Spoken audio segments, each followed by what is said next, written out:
Hey, what's going on, my audio family? How's everybody doing? It's Mr. Anthony, your boy, out here causing trouble again. Hey, I just want to say thank you for all the views and all the interactions. Some of you guys, you owe me something. You guys are asking advice and questions, and I'm ready to hear some of you guys. There's like 4 or 5 of you that have been asking questions, and I've been answering them. So I want to hear your first tune that you're going to hear with your new Rockville Rock Goes version 2 subwoofer or any system that you decide to install. I just wanted to take this opportunity. I kind of teased my Joying head unit in my subwoofer video, and I just wanted to take an opportunity to just go over some of the features of it, some of the reasons that I really, really love this head unit. First of all, it's an Android head unit. I'm an Android head. I had a old Motorola, started out originally. I've been on Samsung ever since. And I tell you, U.S. dealers, if you go to a audio dealer shop, U.S. dealers, they are not feeling these Chinese-made Android head units. They just don't like them. And for the most part, with good reason. Only about 25% of these are, of top quality. You really, like anything else, you get what you pay for. I had one of the junk units myself, and I'll tell you something, man. It was so frustrating. I thought, hey, I know IT, I know technology.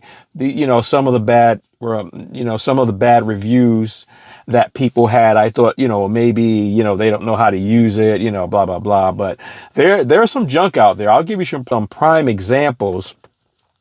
The first head unit I got, it cost maybe $149. It was a piece of junk. When I would get in the car sometimes, just randomly, just starting up the engine, I'm the first guy out of the subdivision, first thing in the morning at 6:25, 6:30, and the thing would blare. It went up to 36 levels on the audio. It would go right to 36 as soon as I turned the engine on. So I wasn't feeling it. And then the boot up time, right? The boot up time could take all the way up to 3 minutes. So I was like, darn near, halfway down the road before it fully booted up. And it just had weird quirks, like just randomly the radio. I listen to traditional radio sometimes, like for my news and stuff. The radio would just change channels for no apparent reason, no signaling issues at all. So with good reason. And then also the Chinese head units, the preamp output, they don't put out a lot. This one barely puts out 2 amps. Typically a high quality amplifier wants a minimum of 2 amps and above. So, that particular 1.8 amps is within spec of my recoil amp that I showed in my previous video. So it's no problem pushing the recoil and getting optimum quality. So I just wanted to go through some things with you, go through settings, show you some of the options I have. Currently, it's set up to automatically have it set up to connect to my home Wi-Fi. And also when I'm roaming outside of my home network, I have it tethered to my cell phone, so I can fire up my cell phone, turn on my hotspot. And a lot of the more modern devices do this, so it's not a big thing. But I'm just going to go over the features with you. Also, another thing, there's another model of this that JOYING has come out with, and it's very similar to the higher end premium models that are out here. I mean, they have some of the nicer features of the more modern units, like hand gestures and more storage and faster processors. And trust me, I have 8 gigs of RAM. I have 128 gigs of storage. I'm totally happy with this. Just throwing that caveat out there. So yeah, I can turn on my hotspot, and as you can see, I can connect to my phone when I'm roaming outside of my home network. And one of the things I really like about it is its Android integration. It's very similar to having an Android, phone or tablet in your hand. I got my Google account set up, and please, I'm only demoing this. Please do not drive distracted. That's one thing that I'm totally against. I am not for that. Again, I'm just demoing this product. So please be safe out there on the roads while you're driving. So I can bring up different windows, such as in the Android environment, bring up different apps on the app screen. There's file manager. I'm going to probably have to pause and show you the demo of the file manager. It's absolutely a cool feature when it works. It's acting buggy right now, but in essence, I can go on file manager on my phone, and then I can actually just import files directly from my phone right to my head unit because it has an Android integration built into it. Both of these, the Android head unit and my phone, recently had an update. So file manager isn't really working too well for some reason. I'll get it figured out. But yeah, you got the gallery. I don't really, the only thing in my gallery is the albums from my music folder. So yeah, so that's my gallery in there. We have Google again. So I haven't even logged into it. So that just goes to show you I don't really drive distracted. And then also there's Google Maps. Now I'm going to do a special demo just on Power Amp. I don't know how many Power Amp users are following me on this channel, but this thing right here is insane. I created my original playlist from iTunes. So there's an integration piece of it that I added on. And basically what that is anytime I purchase music or download music onto my home, my laptop, I can come in my car since I'm tethered. Let me go back and tether back to my home Wi-Fi. Sorry, if you hear beeping in the background, that's my camera, my dash cam. And also I'm going to do a demo on my dash cam. I have front and rear cameras. But yeah, so I can go here and let's say I download a song onto my laptop and I want to transfer it directly to my car. I can actually go here with this iSyncer app and it actually syncs up to iTunes in my house. Okay, on my home Wi-Fi. It's right now, it's searching. Please excuse me with the camera. It's searching for my laptop. And once it finds my laptop, I can go in here, download all my playlists seamlessly. And also, if I'm out doing something and I download something, to my phone and I want to access it in the car, I got to set up permissions for this guy for it to work. I can go ahead and transfer files between this. So it's a whole, dynamic experience, organic. It's very nice. So all I have to do is go in here, open the iSyncer app, and what it'll do is connect to my home network and act as a catalyst to my iTunes playlist. Now, I started out originally like many years ago. I know I'm dating myself, 20 years ago, downloading music from iTunes. I understand, there's other music platforms out there, but that's my laptop that's in my home office. I can connect to it. And then what it's going to do, it's going to go through all of my library, my iTunes libraries, and ask me, what would you like to download? So if I recently added some music, I can download my recently added playlist, my recently, purchased playlist, sync into Eternal, barbecue is my party playlist, and so on. And then basically I hit sync. It go ahead and it polls my iTunes playlist, and you'll see it in a moment. It'll just start syncing. It'll sync play counts, my music ratings, any type of adjustments in the volume. It syncs that too.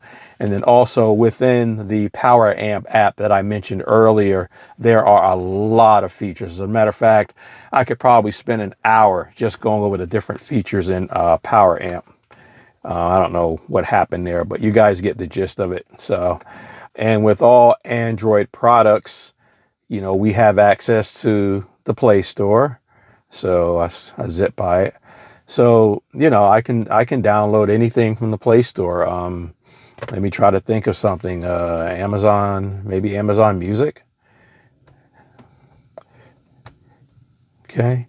And I just go ahead and key it in. And as long as I have, internet connection, whether it be through the phone, whether it be on my home network, it traverses over. I can download Prime Video. I can download music. It's really cool and it's really interactive. Now, getting back to settings, if I go back in here, I can go into my display settings. I have the display turned up pretty bright right now just for the video. So it can be pretty bright at night. So what I often do is I just default to the main screen at night, because even with the brightness settings turned really down really low, any image that comes on the screen to me is too bright and distracting at night. And like any smartphone, whether it's iPhone or Android, you have cards that have all your open windows or your tabs. I can get rid of this download I did here just by swiping up. I don't know why this music thing failed, but who cares? Let's go back into settings. And guys, I have to tell you, the sound settings on this thing is phenomenal. It is really phenomenal. As a matter of fact, I ended up learning a lot more about sound when I purchased this than before. Years ago, I used to just throw head units in and stereos and just tweak them and whatever sounded good. But actually knowing calculations and things like that, knowing what the frequencies are and how sensitive my ears are to them, this is a whole new world for me, within the last, I'd say, 6 or 8 years. So we go into sound. I can go into whether I want it loud, on or off. My amplifier's on. Power conditioning basically is your hertz. Noise reduction, I don't have that turned on. And here, look, here's an option for my subwoofer.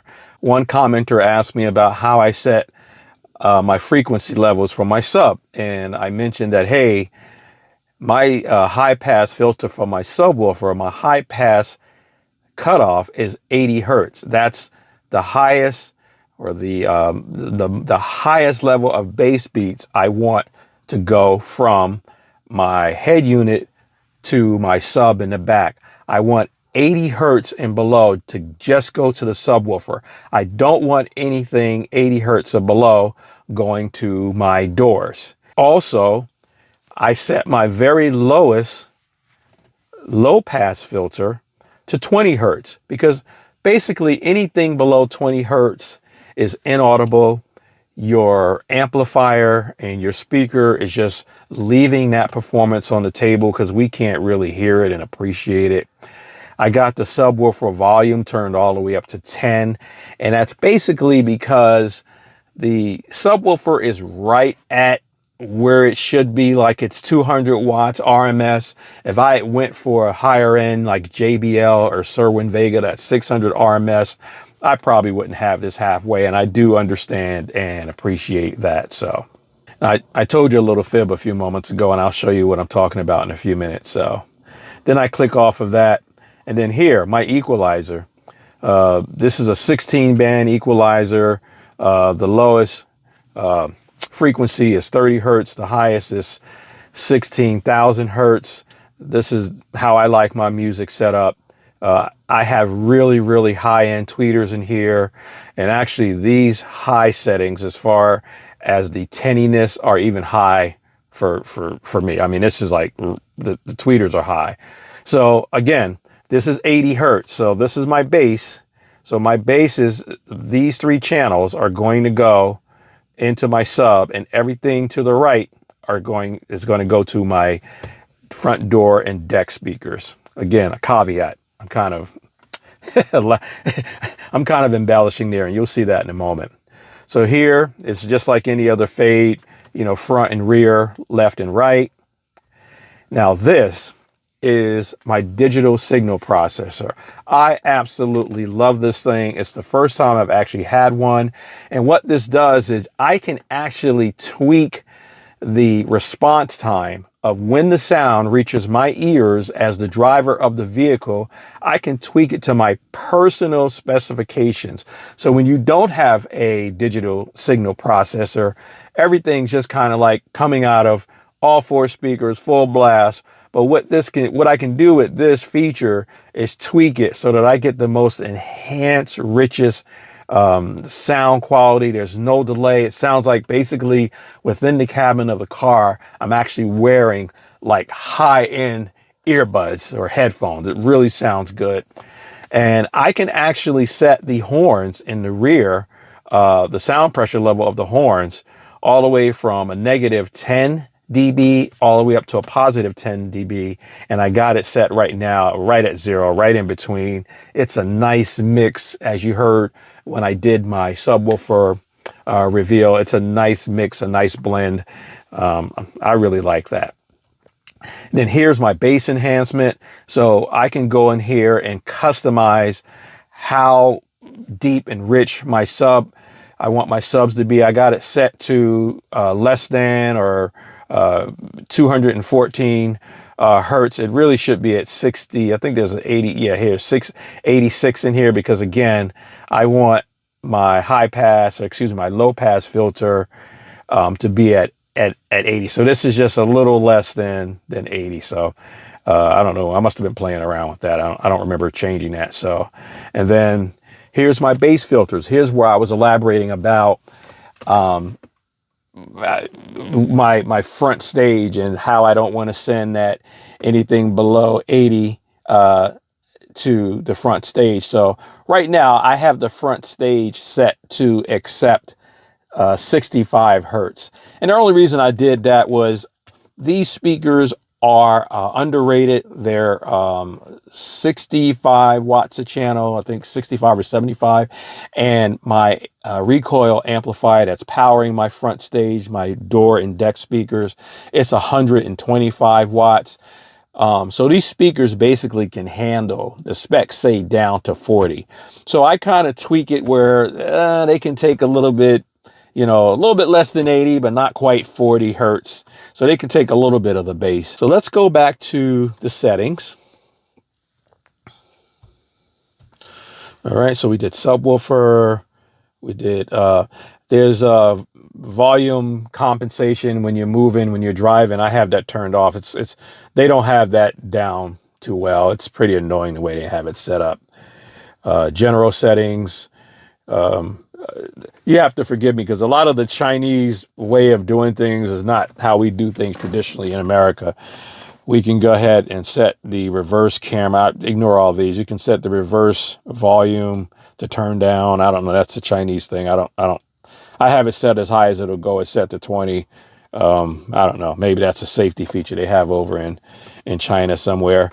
The default volume is set to 2 because I have the amplifier installed now. If I didn't have it set at all, it would just come on my last volume. And I actually like that feature because no matter how much I'm jamming when I'm on the road, if I ever turn the ignition off, I don't have that blast of music. I can't stand that when you have that blast of music because you left the radio on too loud from the last time you was in the car.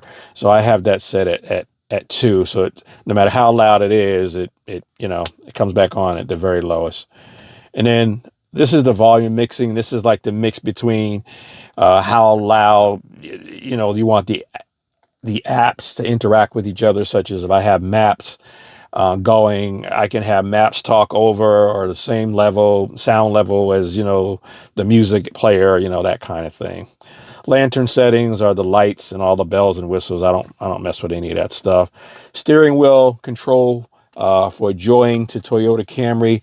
The steering wheel controls are already built in, so I don't have to set any of that up. The navigation app should be already set to maps. I don't know. It did an update recently. Maybe it just stopped. But if I were to go into maps, go into apps, I can just go ahead and navigate to something. Let me just do that real quick for you. Let's go into apps. So I can do 2 things. Obviously, I can, dial it up on the touchpad, but also right here on the steering wheel control, like I said, the steering wheel controls are built in. I can just go here, navigate to Home Depot, and bingo, the closest Home Depot.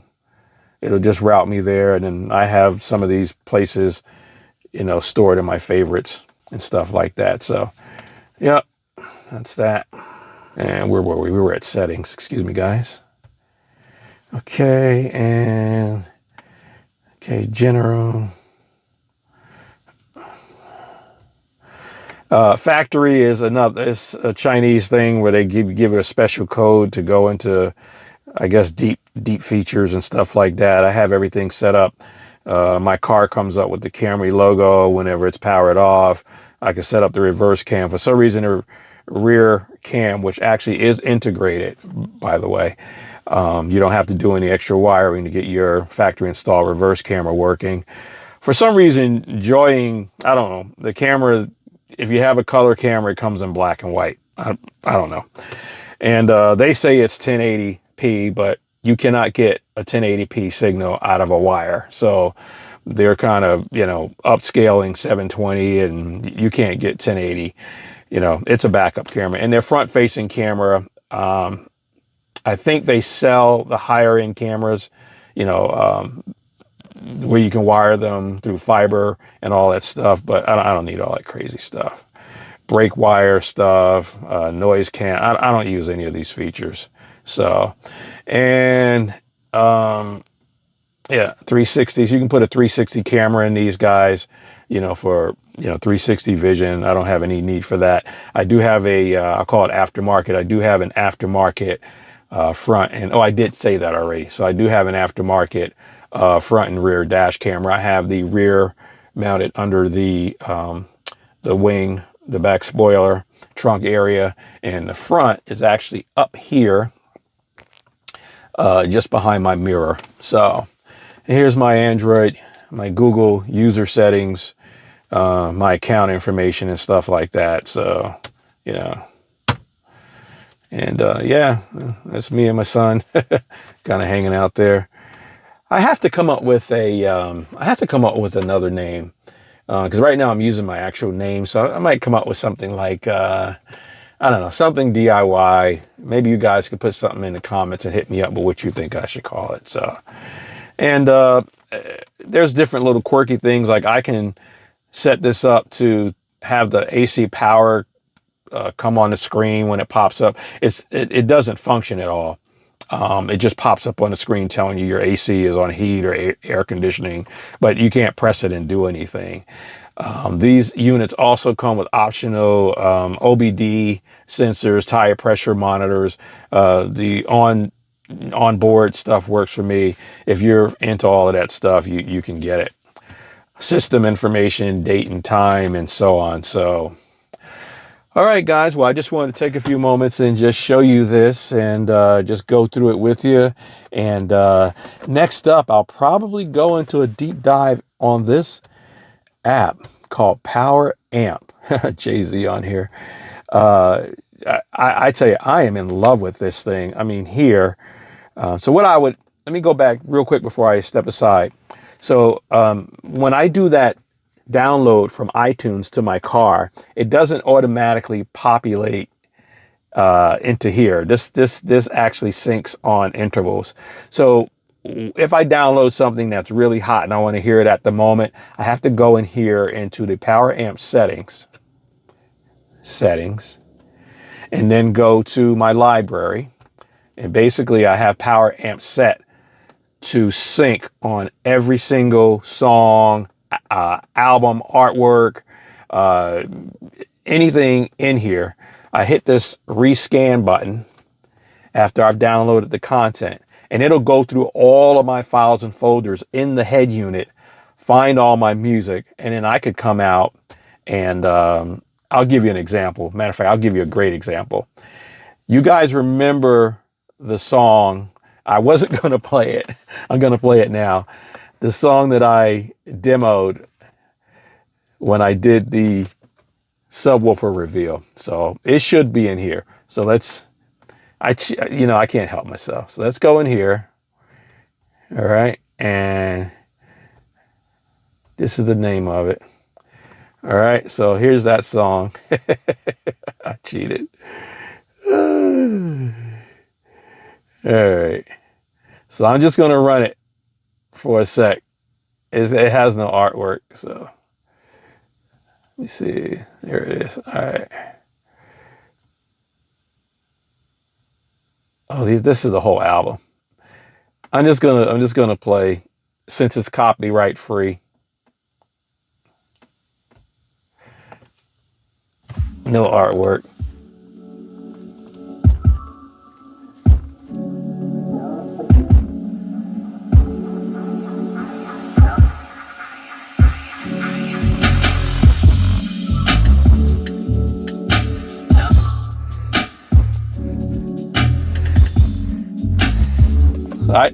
I just put that on. I just put that on here recently.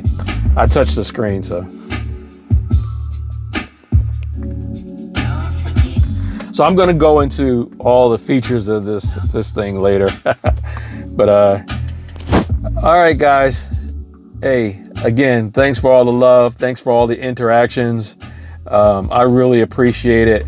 I never thought in a million years my first video would hit 2K. It might be about 25 by now. I haven't looked in a day or so, but I appreciate the love, man. And I try to get back to everyone that responds to me, because I was always in that place where I had questions. And that's one of the reasons I did that elaborate video on the install of the subwoofer. I just really appreciate it when someone went out of their way and put something together like that for me to clearly understand. And I actually got a couple of people who don't or didn't feel they could do it, got them thinking they can do it. And that makes me really happy. So, all right, y'all take care.